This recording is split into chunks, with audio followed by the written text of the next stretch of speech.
So will compost benefit your vineyard? This is the question you ask yourself. So if your grapevines have high vigor already, the canopy is already so big that you're either dividing it or hedging it multiple times per year. If you have a soil organic matter, organic matter of more than 4%, and all of these check the box, then adding more compost or adding compost to your soil is only going to add more vigor to your site because you're adding more fertilizer with that compost. So I'm not saying that you should not add compost if these things apply, but you're probably going to add very small amounts and it might not be worthwhile. Also, if your petiole or your plant tissue analysis shows you already have high nitrogen and maybe only one or two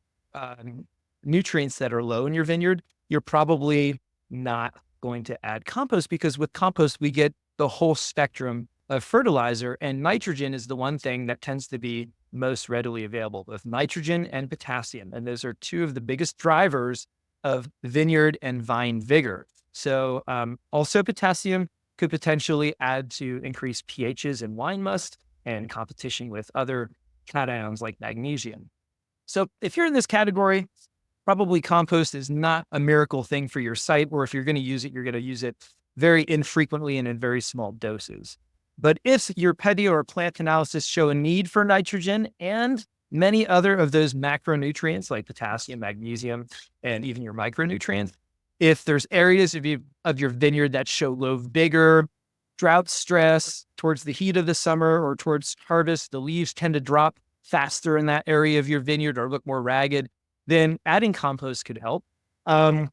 If there's areas that are yellowing or pale green compared to the other areas of your vineyard, or if you have areas of your vineyard with compacted soil, and we can break up soil, but by adding compost and organic matter, we can hope to help change the structure of the soil over time, especially in conjunction with cover cropping. If these fit your category better, these items, then most likely compost is going to find a spot, at least somewhere in your vineyard, where you have some problem areas. I also really like compost for situations where we're going into replanting grapevines within an existing block, because I feel it gives the vine several things it needs: nutrition and some beneficial organisms to help get the roots started more quickly.